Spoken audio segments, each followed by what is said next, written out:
नमस्कार दोस्तों। आप लोगों ने एक स्लोगन या एक लाइन जरूर सुनी होगी, अयोध्या झांकी है, काशी मथुरा बाकी है।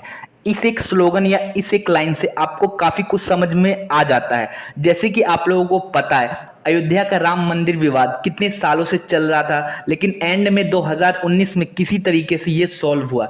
लेकिन उसके बाद हमारे देश में मंदिर और मस्जिद से रिलेटेड दो और विवाद है। एक तो काशी विश्वनाथ मंदिर और ज्ञानवापी मस्जिद को लेके विवाद है, और दूसरा विवाद है मथुरा में कृष्ण जन्मभूमि को लेके। लेकिन आज की इस वीडियो में हम बनारस में स्थित काशी विश्वनाथ मंदिर और ज्ञानवापी मस्जिद के ऊपर जो विवाद चल रहा है उसके ऊपर बात करेंगे। क्योंकि जैसे कि आप लोगों को पता है, अभी काशी विश्वनाथ मंदिर और ज्ञानवापी मस्जिद को लेके न्यूज में काफी कुछ दिखाया जा रहा है कि वहां पे कई सारे सर्वे हो रहे हैं कि वहां पे मंदिर था, मस्जिद था, इन चीजों के ऊपर सर्वे किए जाएंगे। और अब न्यूज में ये दिखाया जा रहा है, पहले निचली कोर्ट ने वहां पे सर्वे करने के आदेश दिए थे, लेकिन अब हाई कोर्ट ने उस आदेश पे रोक लगा दी है, उस सर्वे पे रोक लगा दिया है। तो दोस्तों, आज की इस वीडियो में हम ज्ञानवापी मस्जिद और काशी विश्वनाथ मंदिर के बारे में डिटेल में बात करेंगे कि आखिर क्या विवाद है, किस लिए हिंदू मुस्लिम आपस में लड़ रहे हैं, क्या ये विवाद कब से चल रहा है, सारी चीजों के ऊपर हम डिटेल में बात करेंगे। तो दोस्तों, वीडियो में आगे बढ़ने से पहले मैं चाहूंगा आप मेरे चैनल को सब्सक्राइब कर दो, ताकि मैं थोड़ा मोटिवेट हो सकूं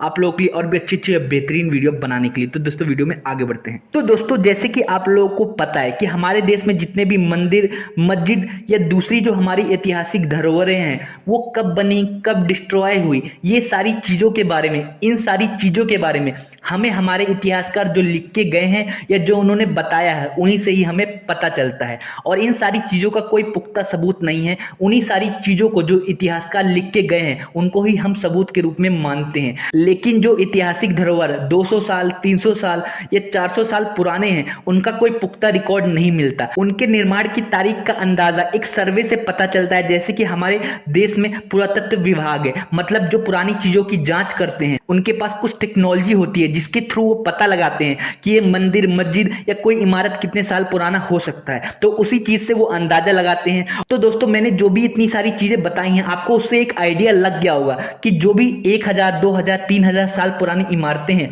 उसको किसने बनवाया है, किसने डिस्ट्रॉय किया है, इन सारी चीजों के पुख्ता सबूत नहीं होते।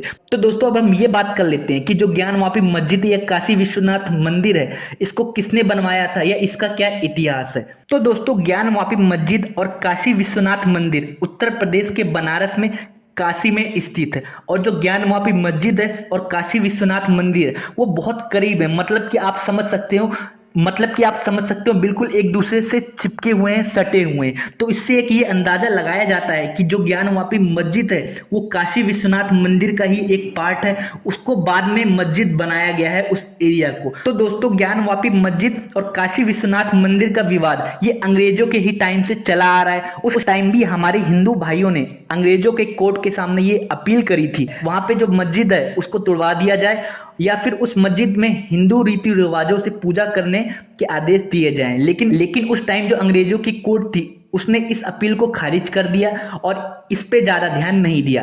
देश आजाद होने के बाद साल 1991 में कुछ लोगों ने कोर्ट में ये अपील करी कि जो काशी विश्वनाथ मंदिर के पास जो ज्ञानवापी मस्जिद है वो काशी विश्वनाथ मंदिर का ही एक पार्ट है, उस मस्जिद को कानूनी तौर से तोड़ दिया जाए या फिर वहां पे पूजा करने के लिए हमें परमिशन दी जाए। जब कोर्ट में ये अपील की गई उसके बाद जो मस्जिद को देख रहे थे या रख रखाव कर रहे थे, उन्होंने भी ये कोर्ट में अपील करी कि यहाँ पे शुरू से मस्जिद था, यहाँ पे किसी भी मंदिर को तोड़ के मस्जिद नहीं बनाया गया। तो दोस्तों, अभी ये सारी चीजें आपको काफी कंफ्यूजिंग लग रही होगी, लेकिन सबसे पहले मैं आपको विवाद के बारे में बता देता हूं, फिर उसके बाद मैं बताऊंगा कि इसका इतिहास क्या है। तो दोस्तों, विवाद ये चल रहा है कि हिंदुओं का कहना है कि जो ज्ञानवापी मस्जिद है वो पहले काशी विश्वनाथ मंदिर का एक पार्ट था। औरंगजेब ने अपने टाइम में उस काशी विश्वनाथ मंदिर को तोड़वा दिया था और फिर उसके बाद उन्होंने ज्ञानवापी मस्जिद वहां पे बनवाया था, ऐसा हिंदू भाइयों का कहना है। लेकिन जो मुस्लिम भाई हैं वो लोग कहते हैं कि जो ज्ञानवापी मस्जिद है वो शुरू से यहीं पे था, किसी भी मुस्लिम शासक या औरंगजेब ने इसको तोड़वा के या फिर हम कह सकते हैं कि काशी विश्वनाथ मंदिर को तुड़वा के यहाँ पे ज्ञानवापी मस्जिद नहीं बनवाई। तो दोस्तों अब हम थोड़ा इतिहास में पीछे जाते हैं और ये बात कर लेते हैं कि आखिर काशी विश्वनाथ मंदिर किसने बनवाया था या कब बनवाया गया था, या इतिहास में क्या इसके बारे में लिखा गया है। तो दोस्तों ऐसा कहा जाता है कि काशी विश्वनाथ मंदिर को राजा विक्रमादित्य ने 2 से 2,500 साल पहले बनवाया था। इसके अलावा कुछ किताबों में काशी विश्वनाथ मंदिर को बनने से लेके एक बात और लिखी गई है कि अकबर के शासन काल में अकबर के 9 रत्नों में से एक रत्न थे राजा टोडरमल, उन्होंने ही काशी विश्वनाथ मंदिर को बनवाया था, ऐसा कुछ इतिहासकार बोलते हैं। फिर उसके बाद क्या हुआ, अकबर का वंशज औरंगजेब, उन्होंने 1669 में काशी विश्वनाथ मंदिर को तुड़वा दिया और वहां पे ज्ञानवापी मस्जिद बनवाया। तो दोस्तों ज्ञानवापी मस्जिद, इसका जो मतलब होता है ज्ञान का कुआं, ये एक संस्कृत वर्ड है। दोस्तों अब आप लोगों के मन में ये बात आ रही होगी कि जब औरंगजेब ने उस मंदिर को तुड़वा दिया था या फिर तुड़वाया तो पूरी तरीके से क्यों नहीं तुड़वाया, क्योंकि अभी कुछ हिस्से में काशी विश्वनाथ मंदिर है और कुछ हिस्से में मस्जिद है। तो दोस्तों ऐसा कहा जाता है कि 1936 के आसपास इंदौर की एक रानी थी जिनका नाम था अहिल्याबाई होलकर, उन्होंने काशी विश्वनाथ मंदिर को दोबारा से बनवाने की कोशिश करी थी, या फिर जो काशी विश्वनाथ मंदिर थोड़ा बहुत टूट गया था औरंगजेब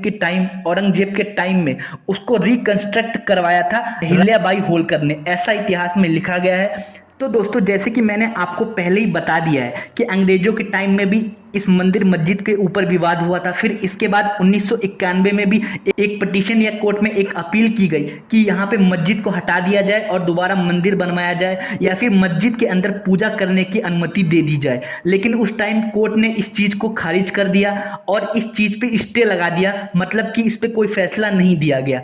और उसी टाइम जैसे कि आप लोगों को पता है कि अयोध्या का विवाद चल रहा था, तो उस टाइम 1991 में नरसिम्हा राव की गवर्नमेंट थी, मतलब कि कांग्रेस की गवर्नमेंट थी। उस टाइम नरसिम्हा राव की गवर्नमेंट ने एक कानून बनाया कि 15 अगस्त 1947 के बाद से अगर देश में कहीं भी मस्जिद है या कहीं भी मंदिर है तो उसको किसी भी तरीके से कोई क्लेम नहीं कर सकता कि यहाँ पे मस्जिद नहीं यहाँ पे मंदिर था, या फिर यहाँ पे मंदिर नहीं मस्जिद था। मतलब किसी भी तरीके से कोई क्लेम ये नहीं कर सकता कि यहाँ पे पहले कुछ और था तो अब उसको तोड़वा के यहाँ पे ये चीज बनवाई जाए। ऐसा कानून इसलिए लाया गया क्योंकि नरसिम्हा राव की गवर्नमेंट को पता था कि देश में एक विवाद चल रहा है राम जन्मभूमि को लेके।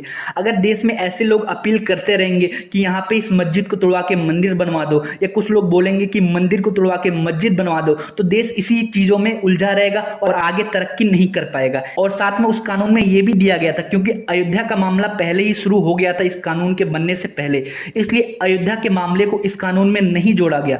लेकिन काशी विश्वनाथ मंदिर या ज्ञानवापी मंदिर के मामले को और जो मथुरा में कृष्ण जन्मभूमि के मामले को इस कानून में जोड़ा गया था कि अब यहाँ पे जो भी बन चुका है वही रहेगा, किसी भी तरीके से किसी चीज को डिस्ट्रॉय नहीं किया जाएगा। इसीलिए 1991 में जब कुछ लोगों ने अपील करी कि यहाँ पे मस्जिद नहीं मंदिर होना चाहिए, तो कोर्ट ने उस चीज पे स्टे लगा दिया या फिर उस पर किसी भी तरीके से फैसला नहीं सुनाया।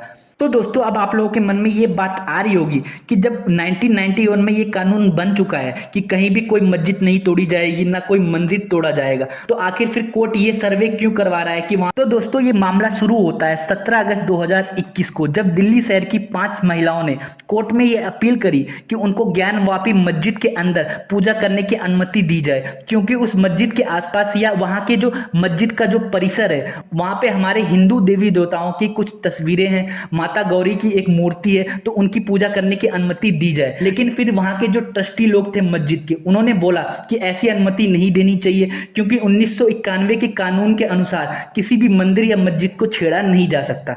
फिर इसके बाद कोर्ट ने इन 5 महिलाओं की अपील को स्वीकार कर लिया। कोर्ट ने बोला कि 1991 का रूल इसमें लागू नहीं होता, इसमें तो महिलाएं बस ये चाहती हैं कि हमें मस्जिद परिसर के अंदर जो माता गौरी की फोटो है या फिर वहां पे जो चित्र बना हुआ है उसकी पूजा करने की अनुमति दी जाए। इसके अलावा उन 5 महिलाओं ने यह भी अपील करी थी कि उस एरिया की अच्छी तरीके से जांच की जाए कि यहाँ पे हिंदू देवी देवताओं की फोटो, तस्वीरें या फिर जो डिजाइन बने होते हैं क्यों बने हुए हैं, आखिर क्या इतिहास है।